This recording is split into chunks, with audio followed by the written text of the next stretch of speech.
Good morning সবাইকে, welcome back to তানসাস live. আজকে খুব একটা ইন্টারেস্টিং ভিডিও হতে চলেছে। মাঝখানে অনেকদিন ভিডিও দিতে পারিনি, তাই আমি তোমাদেরকে রিকোয়েস্ট করবো আজকে ভিডিওটা মন দিয়ে দেখো, অনেক কিছু ইনফরমেশন পাবে। আমার কাছে তো জিনিসটা খুবই নতুন ছিল, তাই তোমাদের সাথে শেয়ার করে নিচ্ছি।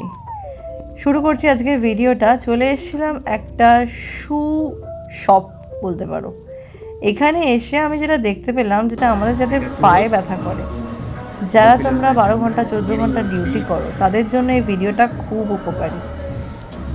এখানে না আসলে সত্যি অনেক কিছু জানাটা মিস হয়ে যেত, তাই তোমাদেরকে বলবো মন দিয়ে এই লোকটার কথা। একটা কথা গ্যারান্টি দিয়ে বলতে পারি, এই জিনিসটা পুরোটা শুনলে তোমরা অনেকটা জ্ঞান অর্জন করতে পারবে এবং বাকিদেরকেও এই ভিডিওটা শেয়ার করে অনেক কিছু জানাতে পারবে। If you don't have any pain, then it's okay. But you can see it's very small arch. Means you don't have a good arch. If you this is a like a God gift, that is okay. You don't have any pain, but pressure.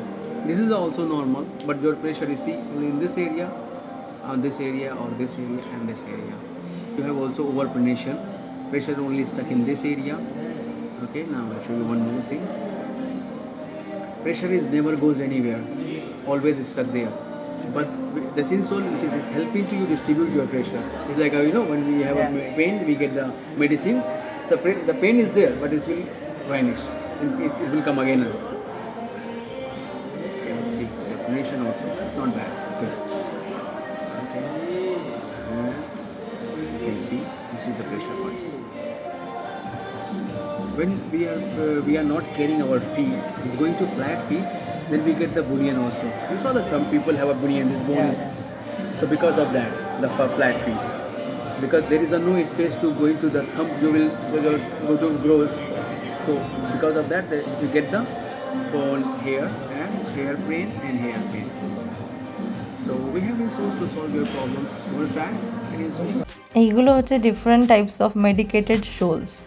Depending আপন তুমি কী ধরনের জুতো পরছো, তোমার কী ধরনের issue, সেটা এরা with the help of camera, with the help of technology বলে দিচ্ছে।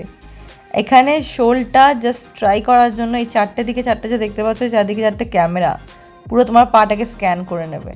এবার শোলটার ওপর পাটা রাখার পর তোমাকে স্ক্রিনে দেখাবে what is the difference between without শোল অ্যান্ড উইথ শোল। See, still is showing this much pressure here because of the feet is tight. But you can see your arch is proper like aligned. Okay, now your pressure also distributed from become yellow. Okay, like become green. The area is still very area. So, but now here, this is just demo we are just showing to customers. Okay, now I will put it. Yeah. জিনিসটা খুব interesting আর খুব কাজের। সবারই মোটামুটি পায়ের যন্ত্রণা হয়। দাম মোটামুটি যেটা আমরা নিলাম সেটা 235 দিরহাম। নতুন একটা জিনিস শিখে ভালো একটা অভিজ্ঞতা কালেক্ট করে আমরা বাড়ি চলে এসেছি সবাই মিলে। রাত্রিবেলা আমাদের ঘরে আজকে স্পেশাল হচ্ছে চিকেন মোমো। আমাদের শেফ বানাচ্ছে চিকেন মোমো, আমি হচ্ছি হেল্পিং হ্যান্ড। এখানে অলরেডি আটা মেখে রেখে দিয়েছিল খানিকক্ষণ চাপা দিয়ে, এখন আটাটা বেলা হচ্ছে। ছোট্ট ছোট্ট করে একদম পাতলা পাতলা করে বেলতে হবে মেনলি বেলাটা।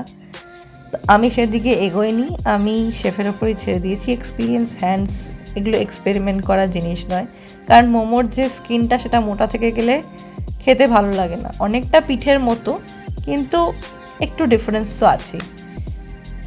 এর মধ্যে স্টাফিং দেওয়া হচ্ছে, চিকেনের স্টাফিং, সেটাও আগে থেকে প্রিপেয়ার করে রেখেছিল সকাল থেকেই। মেন হচ্ছে ফোল্ডিংটাও যাতে প্রপারলি ইকুয়ালি কুক হয়, কারণ আমরা ফ্রাই করবো না, সাদেকো টাইপের একটা হবে আর স্টিম মোমো হবে। ফোল্ডিংটা দেখো কত সুন্দর করে করছে। একদিনে হয়নি জানি, কিন্তু তাও দেখেও ভালো লাগলো। তোমরা এটা দেখে যারা বানাও তারা তো জানোই, আর যারা জানো না তারাও এটা দেখে খুব সুন্দর শিখে যাবে। আমিও যদি পরে কখনো করি, সামনে যদি ও না থাকে, আমি এই ভিডিওটা খুলেই দেখবো কী করে ফোল্ডিংটা করতে হয়, যদি করি। খুব সুন্দর হয়েছিল খেতে। রেডি স্টিমে বসানোর জন্য বিভিন্ন স্টাইলের বিভিন্ন রকমভাবে বানিয়েছে। এগুলো একটু ভরতে গেছিলো, মানে ভেতকে গেছিলো। গোল গোলগুলো, এটার একটা নাম আছে আমি ভুলে যাচ্ছি এই মুহূর্তে।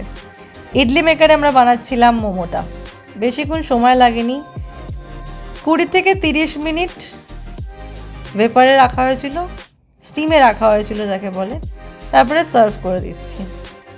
কয়েকটা আমরা স্টিমই খাবো আর কয়েকটা বানাবো সাদেকোর জন্য গ্রেভি রেডি করার প্রিপারেশন চলছে। স্টিমটাকে এভাবে ডেকোরেট করেও সার্ভ করে দিচ্ছে শেফ। মানুষ সাধারণভাবে খেতে কি আর ভালো লাগে?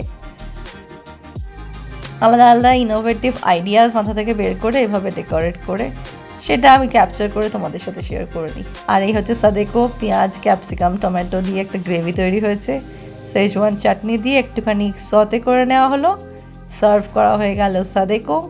সবাইকে বলবো অ্যাটলিস্ট একবার ঘরে একবার তোমরা বানিয়ে ট্রাই করে দেখতেই পারো, খুব একটা কঠিন নয়।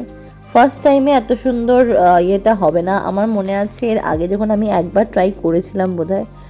মেন দুটো জিনিস আমি যেটা বুঝেছি, এই বেলাটা খুব পাতলা টাইপের বেলতে হবে, বেশি পাতলা নয় বেশি মোটাও নয়। সেকেন্ড হচ্ছে যখন স্টাফিংটা ভরে ওটাকে সিল করা হচ্ছে, সিল প্যাক, সেইটা। ভিডিওটা আজকের জন্য এখানে থাক। সবাই ভালো থেকো, সুস্থ থেকো, সাবধানে থেকো। খুব শীঘ্রই নতুন একটা ভিডিও দেখা হবে। টাটা।